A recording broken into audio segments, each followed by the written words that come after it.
UPS 1 versus Comfier versus the MomMed S33. This is going to be a 3-part series of the pros and cons from most expensive to least expensive wearable pump and which one I would get. And this is part 3 with my cheapest pump, the MomMed S33. The main difference between these two pumps is going to be whether you need heat or not. So I will say this, the heat is worth it. If you don't have the pump produce a heat and you want maximum output, you can just wear a heating pad and you could just wear it for the first few minutes while you're pumping or even a little bit before that. This is where I get my maximum output from because it also goes back and forth between like stimulation and expression. I get a pretty close second with this, guys.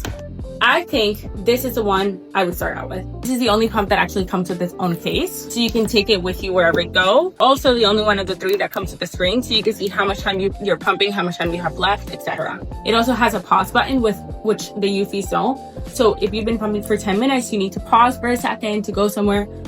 You could pause like mid-cycle and it will remember where you were and then start again. It also has its own stopper, and that's really important because when you're putting them in and you're carrying a baby, milk is gonna flow out. This is also the most comfortable of the 3. And then last, and one of my favorite features that these ones do, is that they have a light. So for being the cheapest of all 3 of my pumps, this is the one I would say is the most feature rich.